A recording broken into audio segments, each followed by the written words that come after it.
noi, ancora di più attraverso di noi. Io voglio invitarti in questo momento, se puoi alzarti in piedi, facciamo una preghiera per iniziare il nostro primo Brazer e dopo insieme lo diamo al Signore.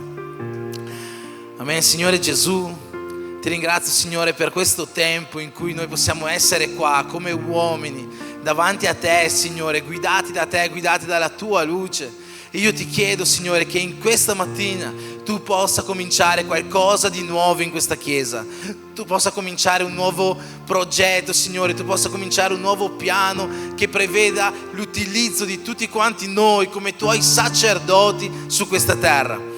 Benedici, Signore, benedici questo culto, benedici ogni persona qua presente, benedici te stesso, Signore. Io credo in quello che tu vuoi cominciare oggi qua e credo che attraverso ogni persona qua presente tu farai grandi cose a partire nelle nostre vite, nelle nostre case, in questa chiesa e in questo mondo. Nel nome di Gesù, Signore, benedici questo culto degli uomini, che il tuo nome possa essere glorificato e che tu possa parlare ai nostri cuori. Nel nome di Gesù, amen.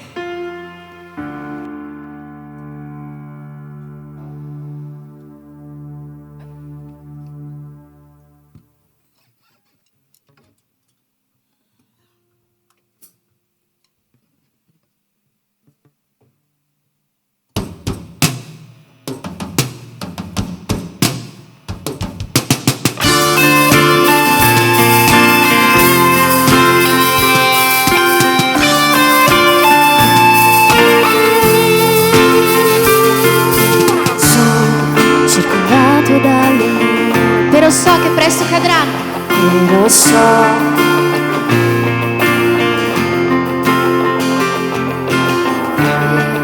Senti un rumore e il suono più forte, il suono è il suono della mia liberazione. Stanno cadendo le mura.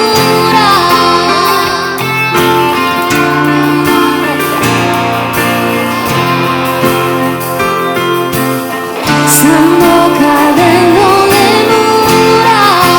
mura di Gerico, le mura di Gerico.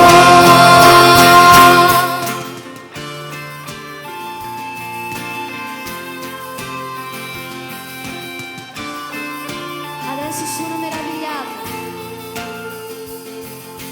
adesso sono meravigliato dell'opera che Dio ha fatto in me.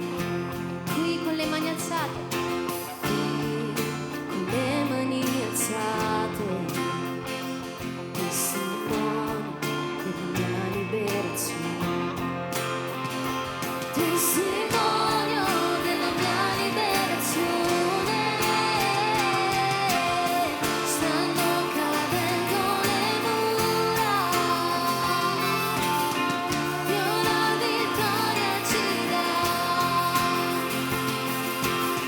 Stanno cadendo le mura di Gerico.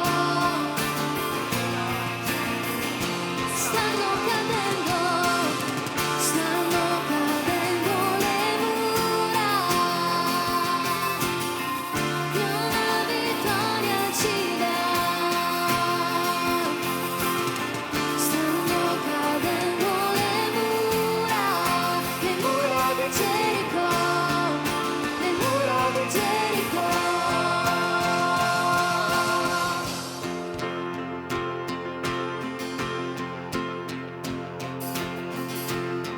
Possiamo ascoltare il suono dei figli di Dio. Posso ascoltare il suono dei figli di Dio.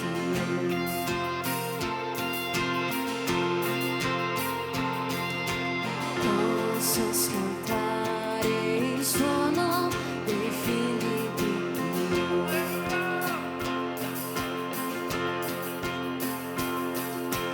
Posso ascoltare il suono dei figli di Dio. Siamo liberi,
ascoltare il suono.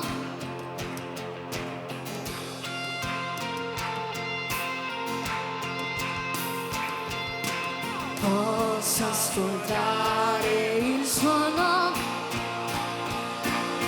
Siamo liberi, alleluia, siamo liberi. Posso ascoltare il suono. Dichiara siamo liberi, ancora. Posso ascoltare il suono. Siamo liberi, alleluia. Stanno cadendo le mura di una vittoria ci dà. Stanno cadendo le mura.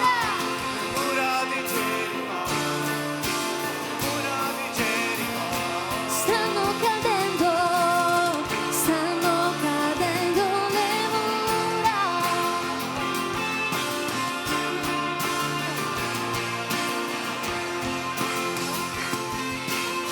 Stanno cadendo le mura di Gerico, le mura di Gerico.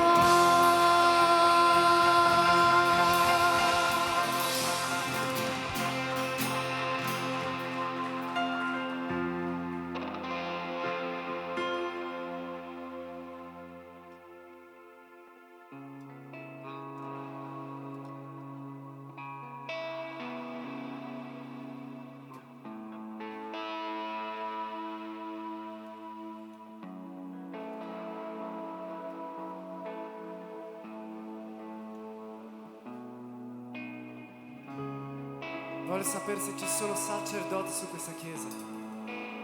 Uomini sacerdoti che prendono cura di questo fuoco.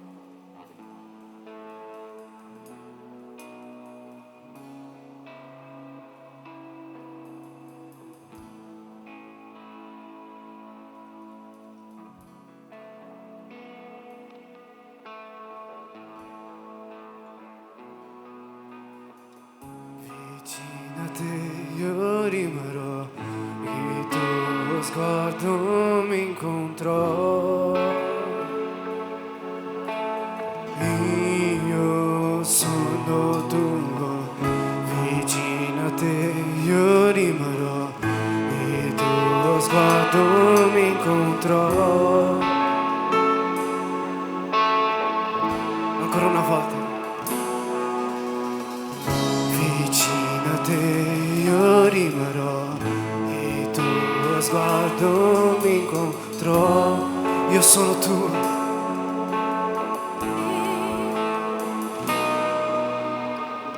Vicino a te io rimarrò, il tuo sguardo mi incontrò.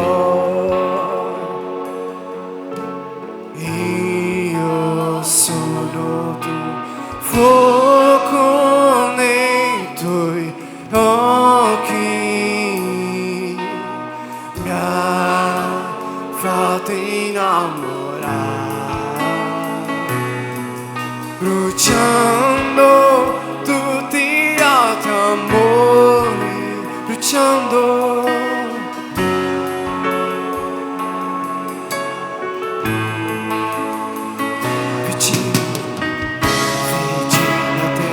Io rimarrò, il tuo sguardo mi incontrò. Io sono tu, vicino a te io rimarrò, il tuo sguardo mi incontrò. Io sono tu, fuoco nei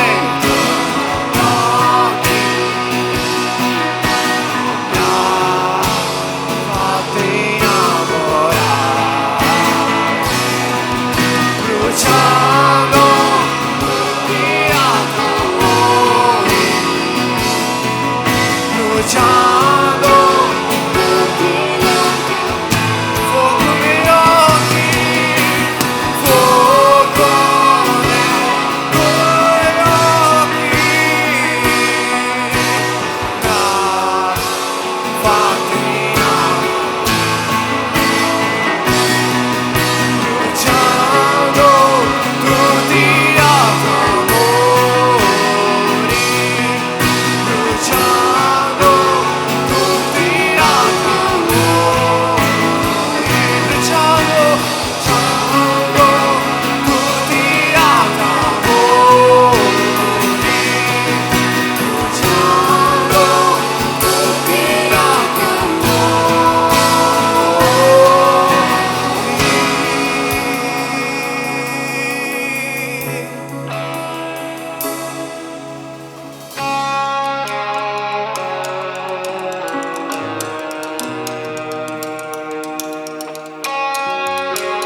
ancora fame. Noi vogliamo una chiesa, noi vogliamo uomini che hanno fame di questo fuoco, fame di questo fuoco, del fuoco che è lo Spirito Santo sulla chiesa, che è Gesù sulla chiesa. Questo fuoco non può spegnersi, questo fuoco non può spegnersi.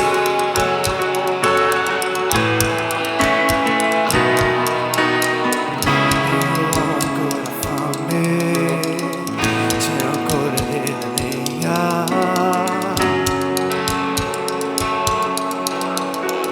Chi ha ancora della legna? Io ho ancora fame, c'è ancora della legna. Vieni a bruciare. Vieni a bruciare, io ho ancora fame.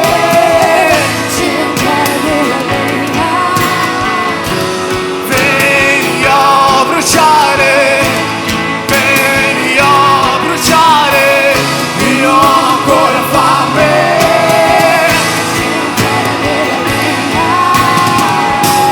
Vieni a bruciare, ho ancora fame. Io ho ancora fame, c'è ancora della legna. Vieni a bruciare, vieni a bruciare, io ho ancora fame.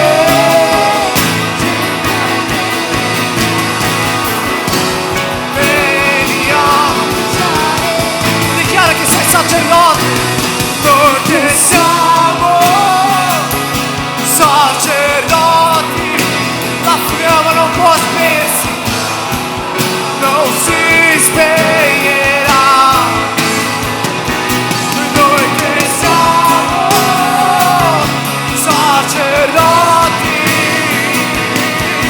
la fiamma non si spegnerà mai. Noi che siamo sacerdoti, la fiamma non si spegnerà. Noi che siamo sacerdoti, la fiamma non si spegnerà.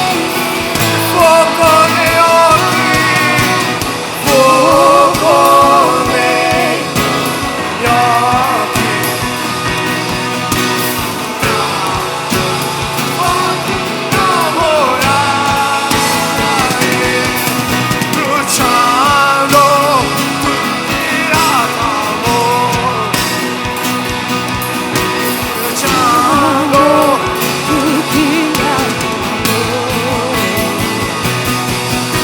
Bruciando tutti ad amore,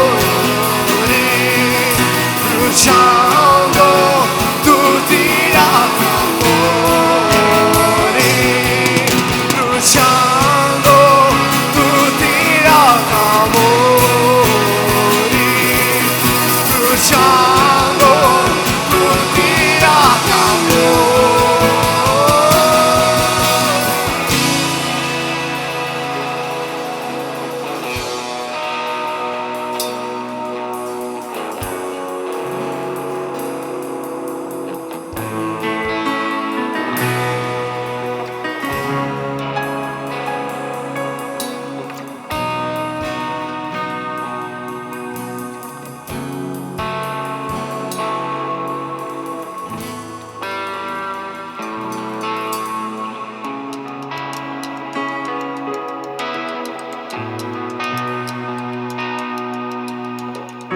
Vorrei che gli uomini con autorità cantassero.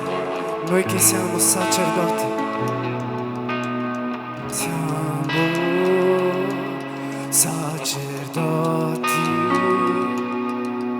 la fiamma. Canta più forte.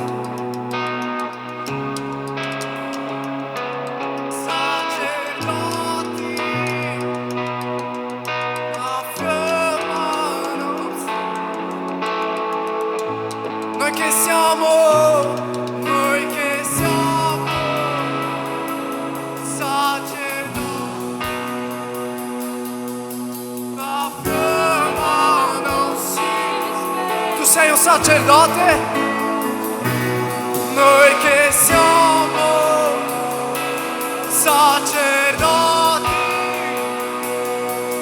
la fiamma non si spegnerà.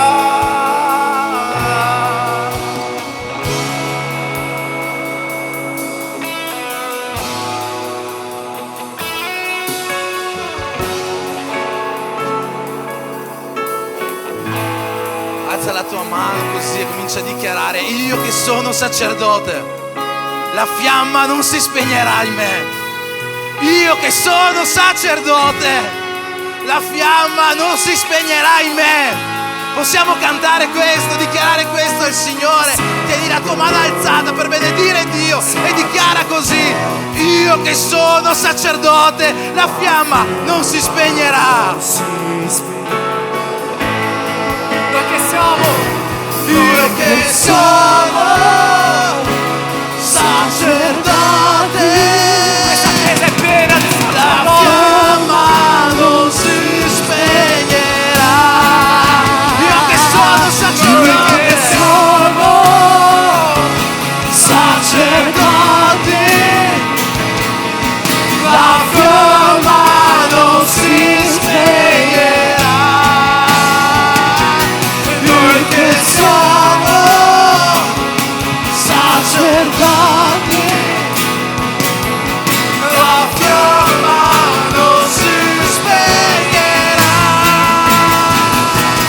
Noi che siamo sacerdoti,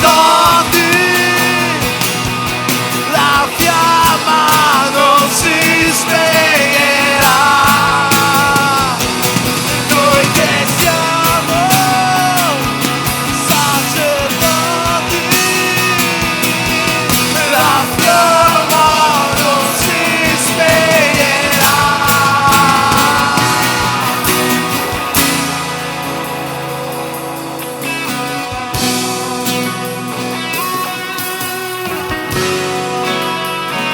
È per questo che siamo qua oggi, perché questa fiamma non si può, non si deve spegnere dentro di noi.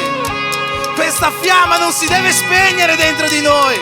È la fiamma dello Spirito Santo, è la fiamma che ci ha ridato vita, è la fiamma che ci capacita in questo tempo per essere Suoi sacerdoti. Dichiariamo ancora, con forza, con gioia, credi in queste parole: tu sei sacerdote, tu sei scelto da Dio e questa fiamma non si spegnerà dentro di te.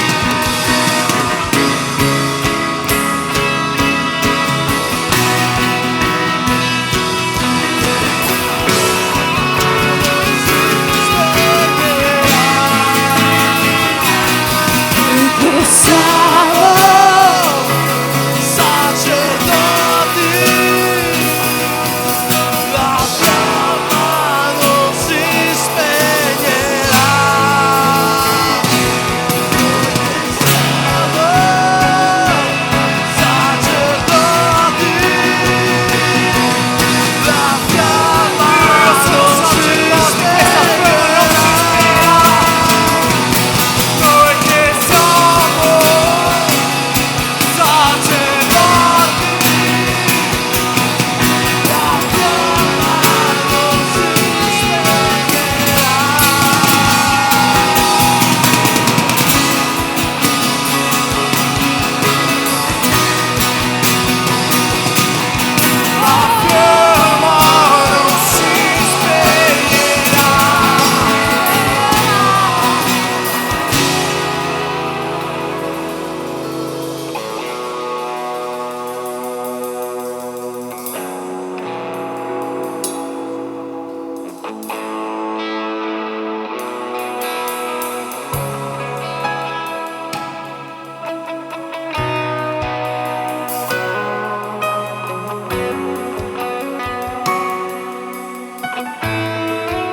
Non pensare che Dio ti abbia scelto per un ruolo da niente nella tua vita.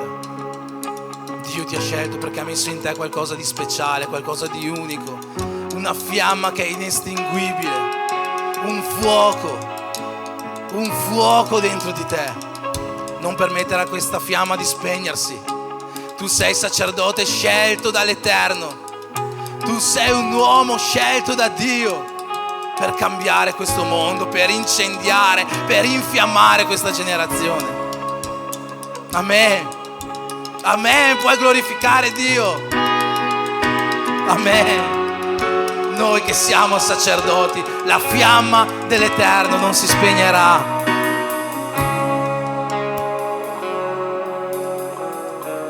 Amen. Vi chiedo di sedervi. Ho promesso che massimo alle 10:30 finiremo e sicuramente entro quell'ora finiremo. Non preoccuparti Paolo che riusciremo a fare tutta la carne in tempo. Quello che non riusciremo a fare ce lo portiamo a casa e ce lo mangiamo stasera. Amen. Sono felice che questo giorno sia finalmente arrivato. Voglio fare una preghiera e dopo inizierò a parlare di alcune cose che sono molto importanti, che tutti quanti noi intendiamo, capiamo e viviamo come uomini di Dio su questa terra. Signore Gesù, ti ringrazio Signore per questo tempo che ci hai permesso di essere qua con gli uomini che tu hai chiamato in questo tempo per essere sacerdoti. Io ti chiedo Signore che tu possa istruirci. Io ti chiedo Signore che in questa mattina tu possa aprire i nostri cuori, aprire le nostre menti, mettere in noi un seme che possa generare un grande frutto, un frutto che possa moltiplicare all'interno delle nostre vite, all'interno delle nostre case, dei nostri posti di lavoro, di dovunque noi metteremo la pianta dei nostri piedi. Nel nome di Gesù Signore, qua ci sono i tuoi uomini che sono pronti a servirti, che sono pronti per essere tuoi sacerdoti. Quindi fai di noi ciò che vuoi in questa mattina. Io ti prego per questo nel nome di Gesù. Amen. Amen. È giusto dare un'introduzione. Perché B-Brazier? Voglio parlare successivamente del perché di questo nome. Non so se qualcuno di voi sa che cosa significa questa parola. Io non lo sapevo fino a poche settimane fa, pochi mesi fa.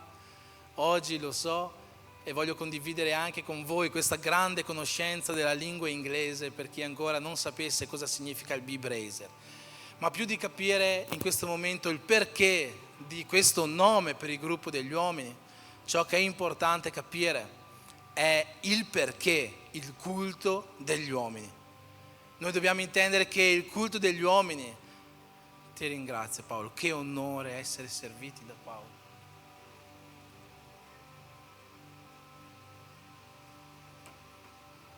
Noi dobbiamo intendere che il compito di noi uomini non è il compito che purtroppo vediamo in tante chiese.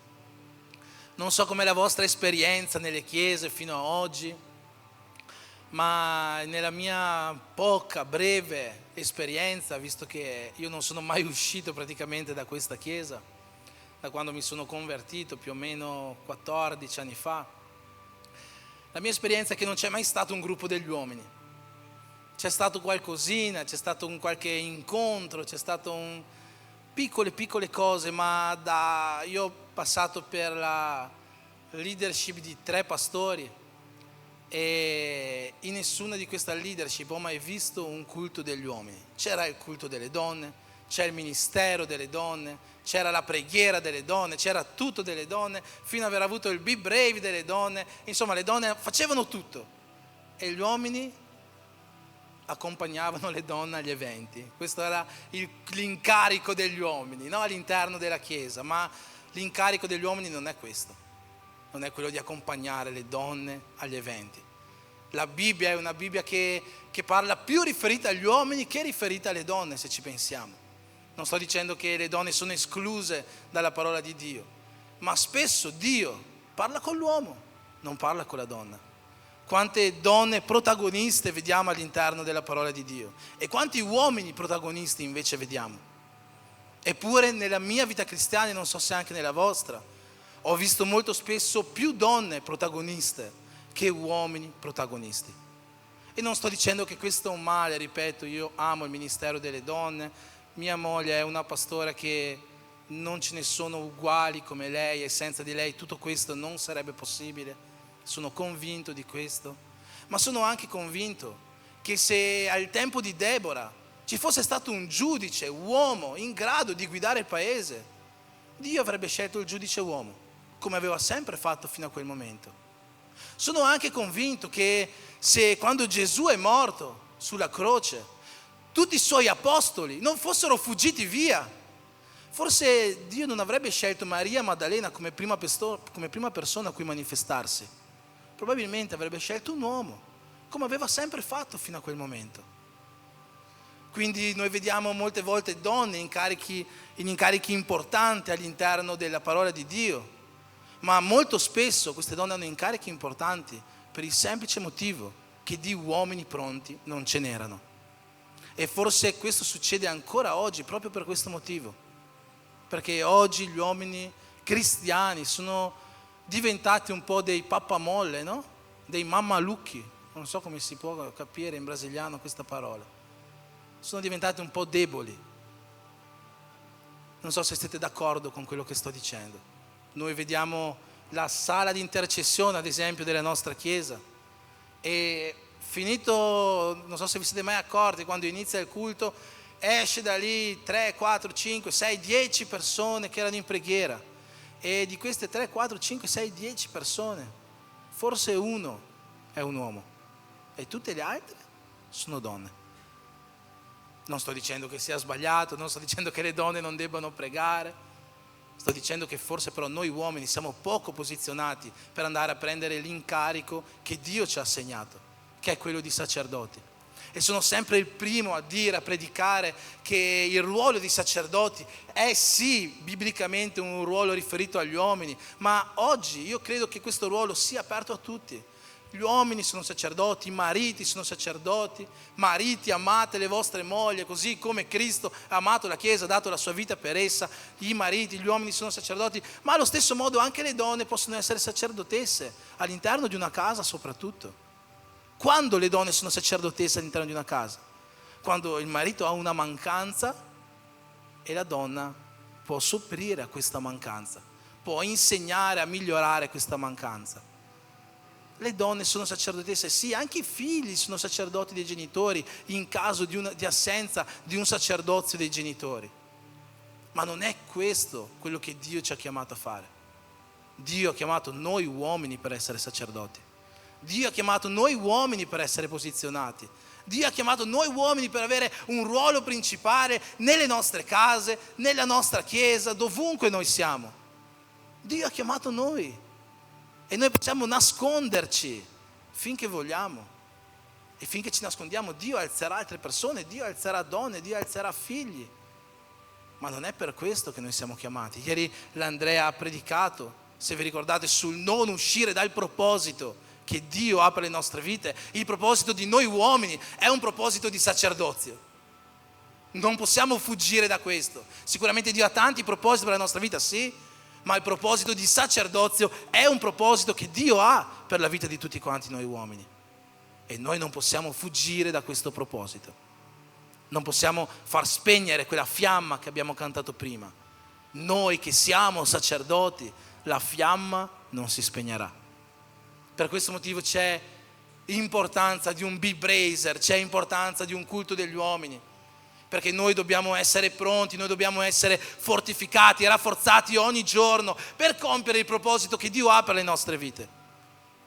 Avevo detto qualche anno fa in un ritrovo uomini, una volta facevamo il ritrovo uomini, no? Nelle case ci trovavamo 5, 6, 10 uomini, avere un tempo insieme. Mi ricordo che una volta avevo citato di uno studio che era stato fatto da un'università cristiana in America.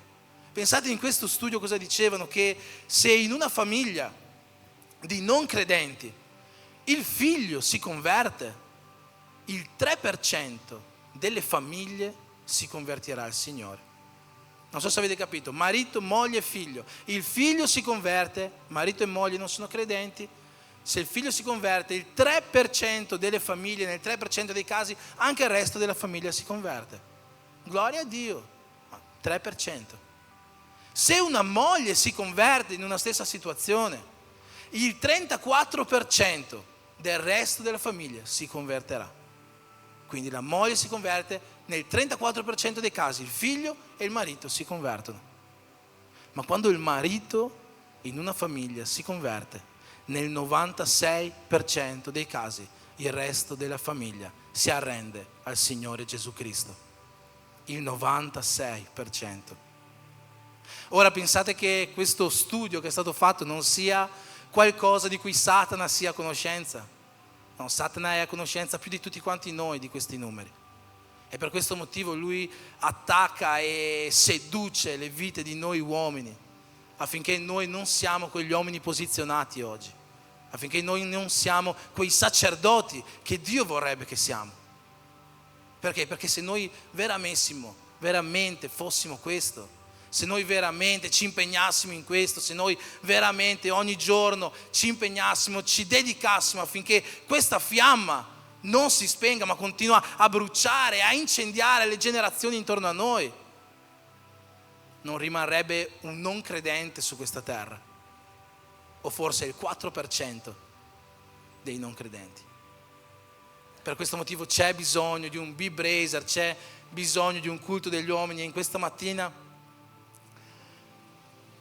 io voglio condividere con voi un testo della parola che ci porta a capire un po'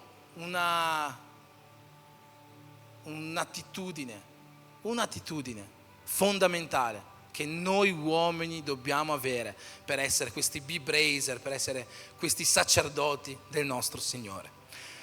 Se hai la Bibbia e vuoi seguire sulla tua Bibbia, ti invito ad aprirla nel libro del profeta Isaia, al capitolo 6.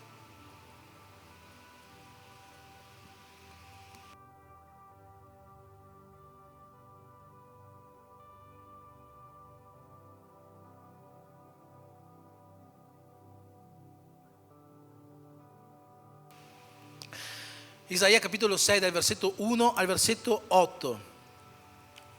È incredibile il libro di Isaia, no? Penso che il libro di Isaia sia il primo libro, l'unico libro della Bibbia che non comincia dal capitolo 1. Il libro di Isaia comincia dal capitolo 6.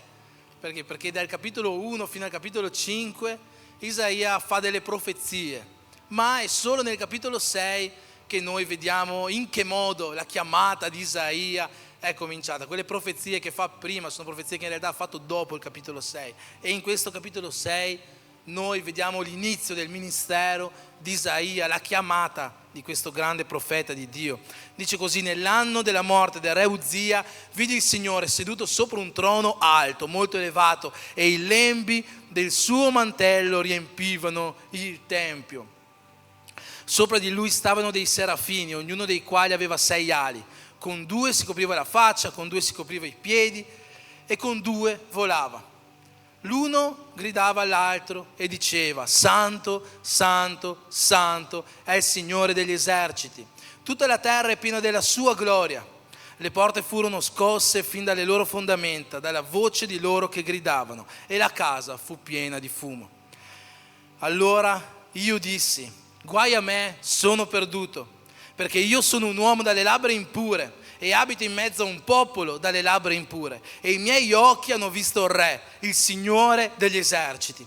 Ma uno dei serafini volò verso di me, tenendo in mano un carbone ardente tolto dalle molle dell'altare. Mi toccò con esso la bocca e disse: ecco, questo ti ha toccato le labbra, la tua iniquità è tolta e il tuo peccato è espiato.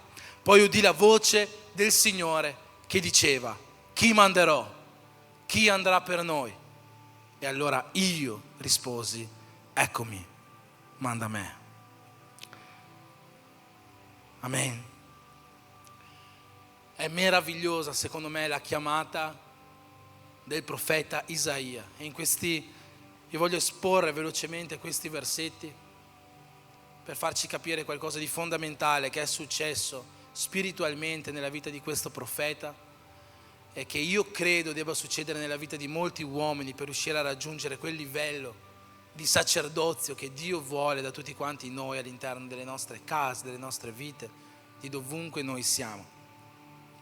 Il re Uzia è uno dei re, vediamo all'inizio del testo, no? Nell'anno della morte del re Uzia. Uzia è uno dei re sotto il quale Isaia è stato profeta. Isaia era uno dei profeti che stava proprio nel palazzo del re.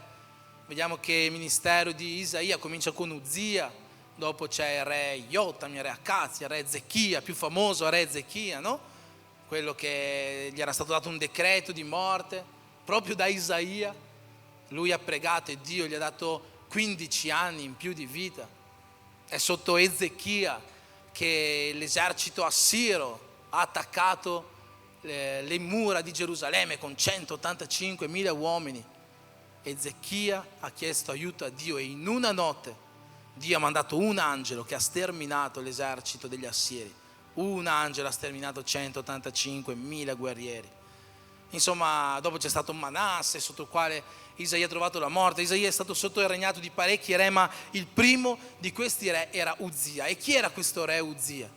Uzia è stato veramente uno dei re migliori della Bibbia. Se noi andiamo a leggere la storia di Uzia, è stato un re che si è comportato bene, che ha seguito le vie del Signore, che ha fatto grandi cose, poi si è affidato a Dio in guerra, ha fatto grandi conquiste, ha fatto grandi costruzioni, ha inventato, pensate, il re Uzia probabilmente ha inventato quelle che furono alcune tra le prime catapulte, no, della storia. C'è proprio scritto nella Bibbia questo: il re Uzia ha inventato dei macchinari che lanciavano dei sassi molto lontani. Quindi veramente questo re Uzia è stato un grande re, benedetto da Dio. Dio gli ha dato saggezza, gli ha dato autorità per governare il popolo, ma a un certo punto Uzia è diventato così grande, così grande, così grande, che ha pensato di fare qualcosa che lui non poteva fare. Lui ha deciso un giorno di entrare nel Tempio, nel luogo santo del Tempio, dove solo i sacerdoti potevano entrare a offrire dell'incenso a Dio. Era qualcosa che lui non poteva fare. Era qualcosa che secondo la legge non si doveva fare. Solo il sacerdote, il sommo sacerdote poteva fare cose del genere. Ma Uzia è diventato così potente, si è insuperbito così tanto da dire: no, io posso farlo. No, io posso andare a tu per tu con Dio. Sono diventato così grande, ho conquistato così tante cose. E questa è un qualcosa che, questa superbia, questo orgoglio è un qualcosa che combatte molto la vita di noi uomini. Noi uomini soprattutto siamo quelli che pensiamo di riuscire a fare ogni cosa. Siamo quelli che pensiamo di riuscire a cavarcela sempre con le nostre forze. Siamo quelli che dicono: io sono grande, io sono capace, io sono forte, io sono intelligente, io so gestire questo, io so gestire la mia attività, io so amministrare la mia casa, io so amministrare i miei figli, io so gestire la mia vita, io so fare. Noi uomini siamo quelli che sanno fare tutto. Siamo un po' come quest'Uzia. Non dico che, no, quanti di noi hanno mai pensato: io sono così grande che posso andare a tu per tu con Dio. No, non sto dicendo questo. La superbia, quella di Uzia, è stato un caso eclatante, è una parabola che noi possiamo definire per la nostra vita. Ma la superbia nella nostra vita è quando noi ci crediamo così bravi di poter fare qualsiasi cosa senza l'aiuto di Dio. Questa è la superbia della nostra vita. Io non ho bisogno di chiedere aiuto a Dio per fare questo. Io non ho bisogno di chiedere il consenso di Dio per fare questo. No? Nella lettera di Giacomo scrive: voi dite: io domani andrò a fare un commercio, io domani andrò a fare un'attività, andrò a fare questo, andrò a fare quello. Piuttosto dovreste dire: se Dio vuole, io posso fare questo, io andrò a fare quello. Questo dovrebbe essere quello che noi uomini diciamo. E invece noi uomini diciamo: no, io posso fare, io sono capace, io sono bravo, non ho bisogno di chiedere a Dio per tutto. non c'ho bisogno di chiedere capacità, non c'ho bisogno di chiedere unzione, non c'ho bisogno di chiedere benedizione, non c'ho bisogno di chiedere, non c'ho bisogno di Dio. So che Dio esiste, so che Dio c'è, ma quando c'è la malattia incurabile, no, lì chiedo aiuto a Dio, ma nella mia quotidianità io ce la faccio. Questa è la superbia di cui ci parla questo testo. E noi vediamo che fino a quel momento Isaia era uno qualunque, non era un profeta. Fino a quel momento Isaia non era uno di quelli che si sedeva al palazzo con i re per consegnargli le parole di Dio. Fino a quel momento Isaia si sa solo di chi era figlio, ma non si sa nient'altro. Ma a partire dalla morte del re Uzia, lì la vita di Isaia inizia a cambiare. Lì Isaia comincia a vedere il sovrannaturale di Dio. Lì Isaia comincia a avere questa visione degli angeli e del trono di Dio che cantano santo, santo, santo l'Altissimo. Ma perché si arrivasse a tutto questo c'era bisogno della morte del re Uzia, ovvero affinché noi possiamo vivere una vita sacerdotale, vivendo il sovrannaturale di Dio, vivendo l'unzione di Dio, vivendo il fuoco di Dio. Abbiamo bisogno che quel re Uzia che vive dentro di noi, che quella superbia, che quell'orgoglio che vive dentro di noi venga meno. Abbiamo bisogno di umiliarci davanti a Dio. Abbiamo bisogno di essere dipendenti da Dio. Un vero sacerdote non è colui che può fare qualsiasi cosa, non è colui che può amministrare qualsiasi cosa, non è colui che è pieno del fuoco dello Spirito Santo, allora va, cura, miracolo, onda energetica. Non è questo il vero sacerdote.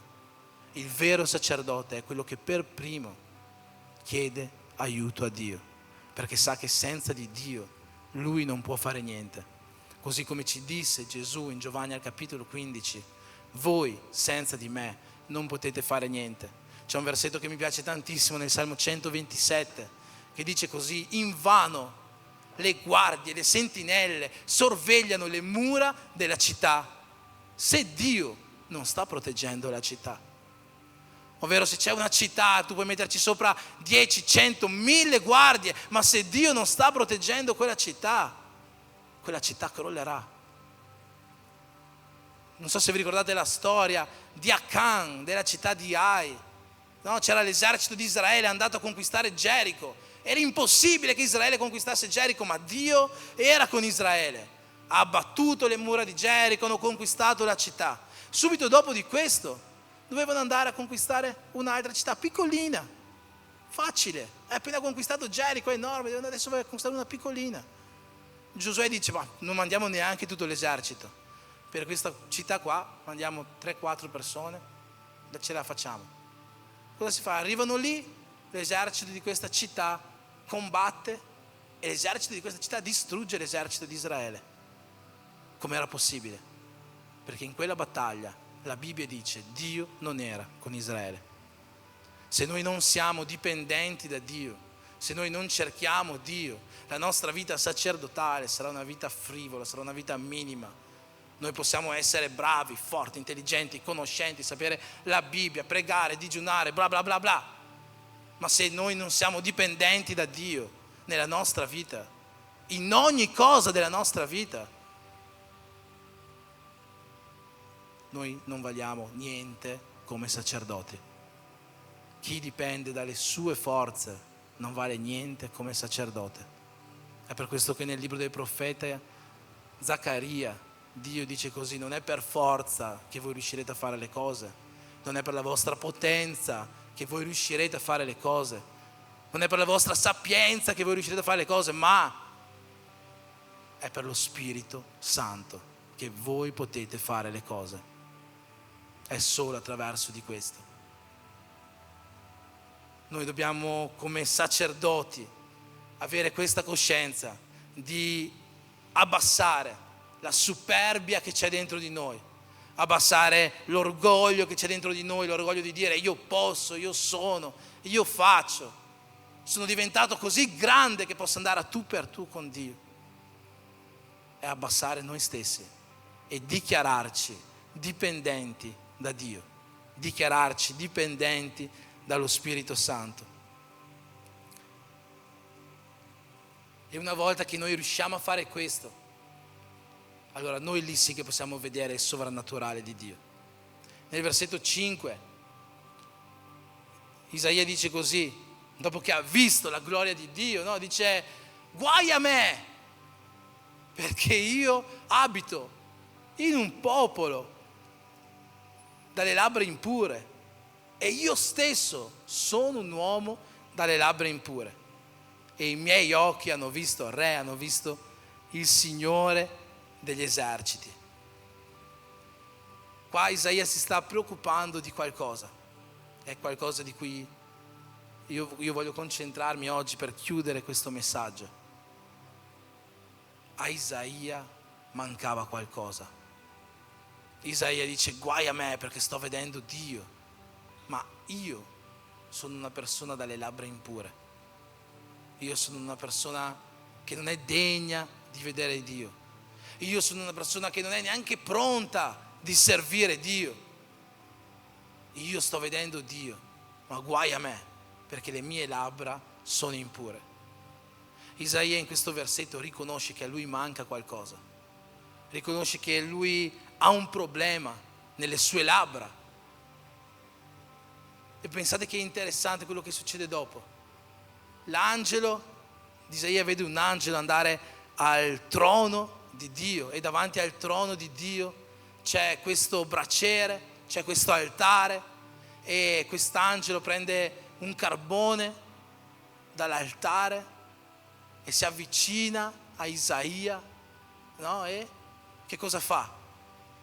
Solitamente noi chiediamo: Spirito Santo, tocca il nostro cuore, no?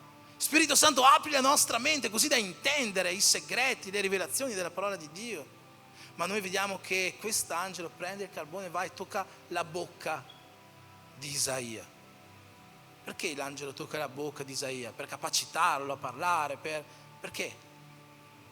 Perché cos'è che ha appena dichiarato Isaia? Dio, io sono un uomo dalle labbra impure. Isaia ha riconosciuto ciò che mancava nella sua vita. Ha riconosciuto qual è il problema della sua vita. E noi vediamo questo angelo di Dio prendere questo carbone ardente dal suo altare, dall'altare di Dio. E l'altare di Dio e questo carbone ardente rappresentano lo Spirito Santo di Dio. Lo Spirito Santo è spesso rappresentato come un fuoco nella Bibbia, come un fuoco che consuma tutto quello che tocca. E noi vediamo quest'angelo che prende questo fuoco, lo toglie da un recipiente che è l'altare di Dio, che è il braciere dell'altare di Dio, e lo mette in un altro recipiente, che è il profeta Isaia. La Bibbia ci parla spesso di noi uomini come dei recipienti, no? Nel libro di Geremia ci paragona a dei vasi, no? Vai dal vasaio, io non posso fare con te come questo vasaio sta facendo con questo vaso. La Bibbia ci paragona a dei vasi. Gesù ci paragona a degli ottri di vino, no? Non si può mettere il vino nuovo negli ottri vecchi, se no esplodono, bla bla bla. La Bibbia spesso ci paragona a dei recipienti e noi siamo dei recipienti. Siamo dei recipienti per lo Spirito Santo del Signore. Questo è quello che significa be brazier. Be brazier significa essere braccieri. La parola brazier significa bracciere in inglese. Un bracciere è una sciuraschera, no? Sarebbe, chiamiamola così per intenderci. È il luogo dove ci va il carbone, è il luogo dove ci va la brace, è il luogo dove può ardere lo Spirito Santo di Dio. E questo è il proposito che noi uomini in questa chiesa oggi dobbiamo avere: essere dei recipienti per lo Spirito Santo di Dio. Avere una brace dentro di noi che arda, avere il fuoco di Dio che bruci dentro di noi, avere il fuoco di Dio che bruci ogni passione della nostra vita e che allo stesso tempo ci dia forza e ci capaciti per essere rilevanti in questo tempo.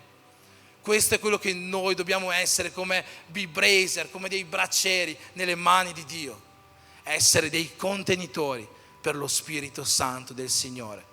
E come vediamo in questo testo, lo Spirito Santo Dio vuole prendere lo Spirito Santo dal suo altare e metterlo dentro ognuno di noi. Ma quello che vediamo ancora più in particolare in questo testo è che l'angelo non ha toccato una parte qualsiasi del corpo di Isaia. L'angelo non ha messo lo Spirito Santo in un punto qualsiasi del corpo di Isaia.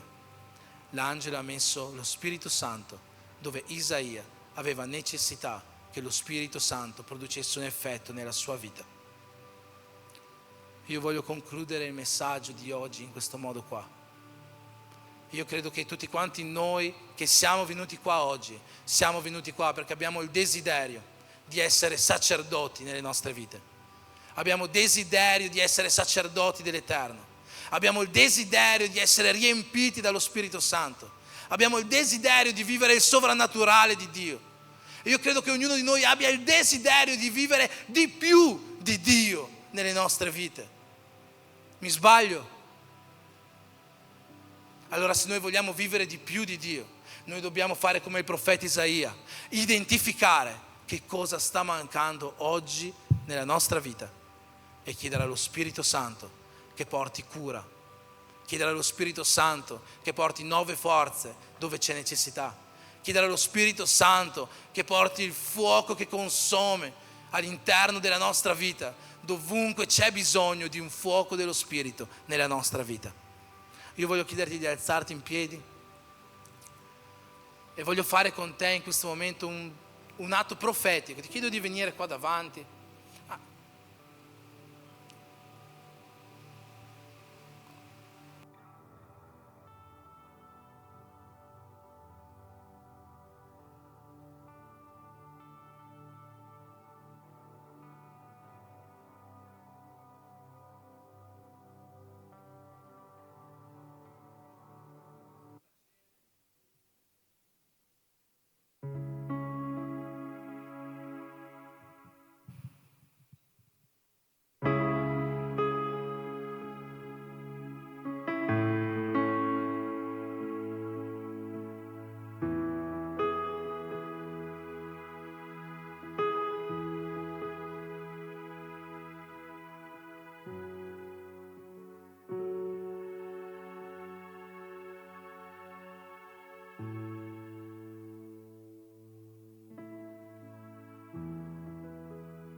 Sei il mio popolo,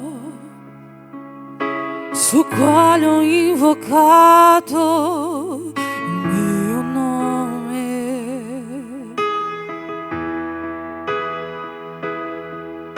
Si umilia e prega e cerca la mia faccia e torna indietro.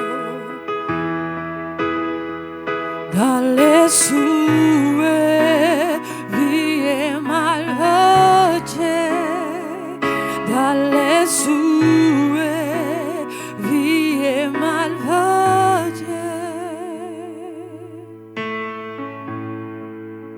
io ascolterò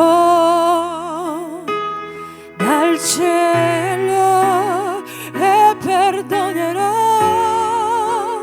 il suo peccato e guarirò il suo paese. Io lo farò, io lo farò. Cos'è che vi manca per essere sacerdoti dell'Altissimo? Cos'è che vi manca per essere sacerdoti dell'Altissimo? Dio non ti ha chiamato per essere debole. Dio non ti ha chiamato per essere nascosto. Dio ti ha chiamato affinché il suo fuoco bruci dentro di te e attraverso di te. Identifica che cosa ti sta mancando e chiedi a Dio in questa mattina che il suo fuoco possa toccare quella parte particolare del tuo corpo, del tuo spirito, affinché tu possa essere pronto e capacitato per essere sacerdote di Dio in questo tempo, per essere un braciere ripieno dello Spirito Santo di Dio. Popolo su quale ho invocato il mio nome, si umilia e prega, si umilia e prega e cerca la mia faccia e torna indietro dalle sue vie malvagie, dalle sue vie malvagie.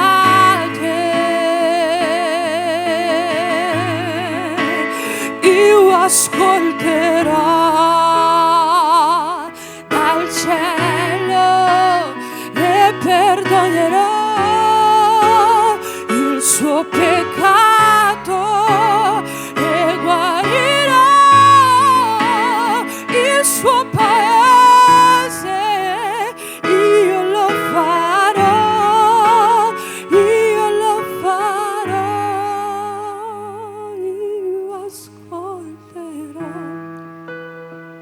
Quando te la senti di rimettere il tuo carbone nel braciere di Dio affinché Lui possa dare fuoco a questo problema, vieni, mettilo qua e poi restiamo così in cerchio per fare una preghiera insieme, per consacrare a Dio le nostre vite, perché Lui ci capaciti per essere Suoi sacerdoti. Ascolterò dal cielo e perdonerò il suo peccato